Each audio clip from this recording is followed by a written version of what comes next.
好啦，歡迎收睇最新一集嘅 MF101。咁今次咧就係要講我手上邊呢部上次提過嘅 Contax S2B 啊。咁 S2B 咧其實係90年代 Contax 出嘅，我冇記錯就係93、94年。佢係一個孖生兄弟嘅就係 S2啦。咁 S2B 同 S2最大嘅分別就係咩咧？S2咧有兩個版本嘅，就係 S2同埋 S2 60週年版，而佢哋咧都係 Champagne Gold 嘅顏色，但係咧 S2B 咧就係 Titanium Grey 啦。大家望到隻顏色其實幾靚嘅。另一個分別咧就係 S2佢哋係行呢一個嘅 Sport Meter 嘅，但係 S2B 咧就係行 Center Weight 嘅。呢部機咧其實佢嘅 ISO 咧由12可以去到6004，快門咧由 B 快門可以去到4000分之一秒。究竟有乜嘢好處咧？就係當大家用大光圈嘅時候，都可以喺日頭影到相，未必會過曝。呢部機另一樣嘢我好中意嘅咧，就係佢重量。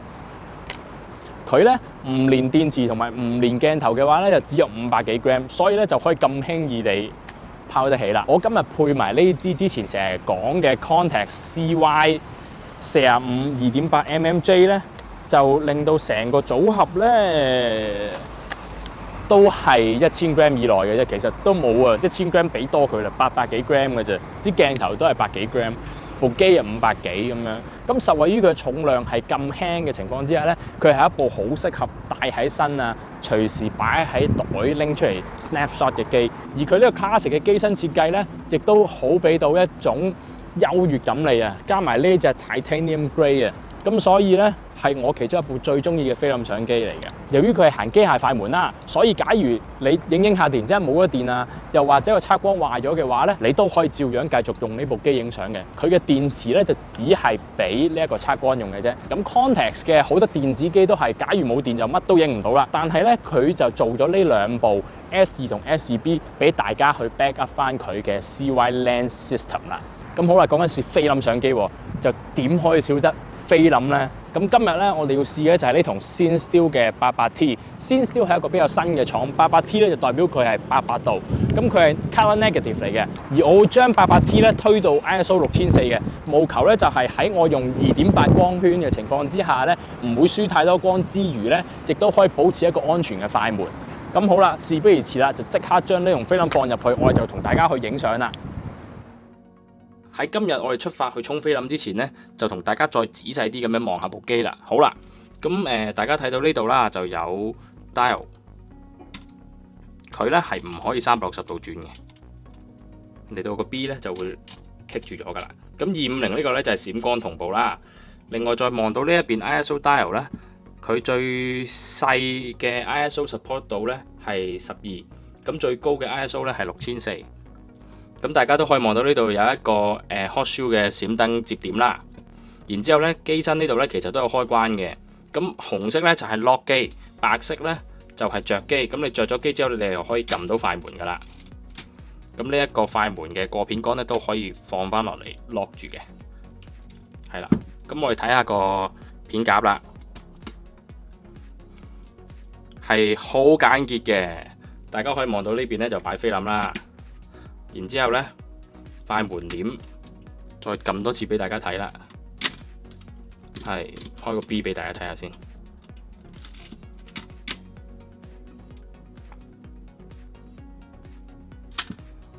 而佢嘅機背咧係可以拆到出嚟嘅。好啦，到機底啦，呢一粒掣咧就係大家影完同菲林撳落去先可以 rewind 到菲林嘅。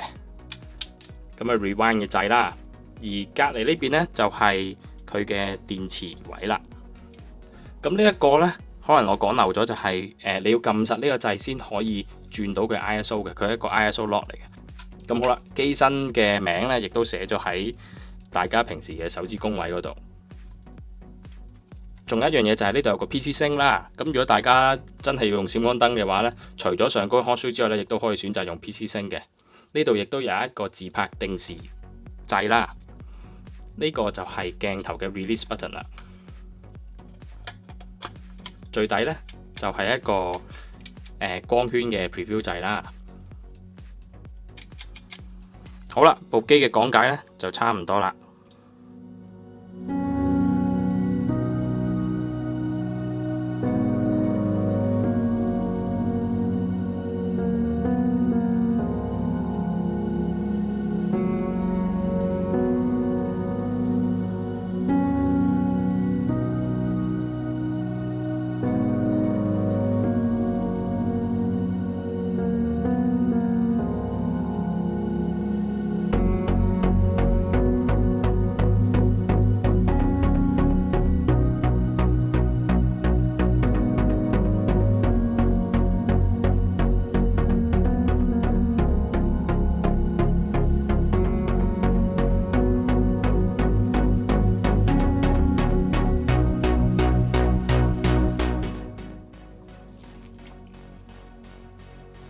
啦，我哋影完相啦，都 scan 完相啦，大家都睇完相啦。我係自己用咗呢部 Epson 嘅 scanner 去 scan 嘅，目的咧就係想俾大家睇到我想呈現嘅感覺俾大家，而唔係喺街度沖完再俾佢哋 scan 埋揼埋啲 preset 落去。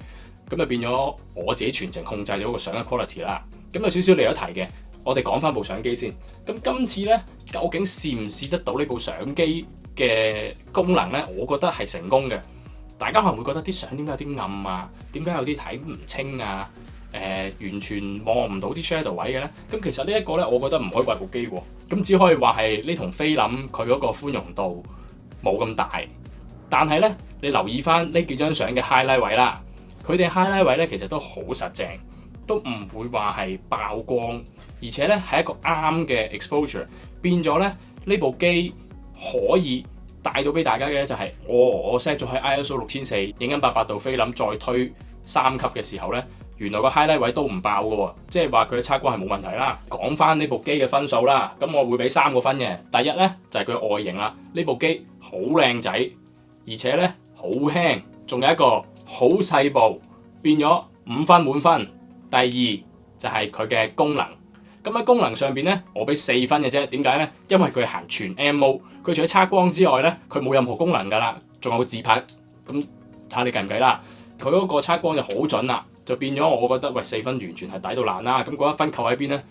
就唯有係雞蛋裏挑骨頭，話佢冇 A mode 啊，冇 S mode 啊，冇第二啲測光模式啊，同埋你指定咗一定要係撳一下過一下片呢一樣嘢咯。去到性價比方面啦，性價比我照樣俾5分滿分嘅，淨係齋機唔連盒咧，可能係4-5千蚊就買到一部靚靚仔仔㗎啦。咁唯一一樣大家要留意咧，就係後邊咧 I 級咧唔係周圍都有嘅，呢 I 級係要好長時間去揾翻嚟嘅。咁如果大家想睇得舒服啲嘅話咧，就建議大家配翻個啦，係啦。咁但係你講緊5-6千蚊左右可以買到一部基本上用一世嘅相機咧，我覺得簡直係抵到爛啦！隨時如果我好彩啲，我結婚生仔，我仔又生仔，呢部機可以留俾我個孫用都得喎。大家唔好理佢測光到時仲 work 唔 work 啦，仲有冇呢隻電池啦。但係咧，佢嘅所有機械嘢都係好精準嘅，變咗咧係真係可以跟你一世嘅一部相機嚟嘅。嚟到呢條片嘅尾聲啦，到底我推唔推介呢部相機？就梗係推介啦！黐線嘅咩？點會唔推介啊？如果你對於 center weight metering 咧係冇咁信任或者冇咁熟悉嘅話咧，可以考慮翻 Contax 嘅 S2或者 S2 60週年版，因為始終 center weight 咧佢嗰個感覺咧唔係話好容易控制，我覺得你要再諗一諗佢嗰個曝光點樣去上下調校。大家如果對部相機啊、支鏡頭啊、啲菲林啊有任何嘅意見或者想法咧，就歡迎留言話俾我聽。咁如果你對我本人有意見嘅話咧，就唔好淨係 dislike 啦，都話俾我聽點解啦。咁喺臨走之前咧，就記得 like 同埋 subscribe 埋我啦。如果大家有興趣睇更加多嘅相咧，可以喺片尾嗰度咧，我哋有 website 同埋 Instagram 嘅，大家可以撳入去睇同埋 follow 埋我。咁呢條片咧就嚟到呢度啦，我哋就會同大家影多啲相。我哋下條片再見啦，拜拜。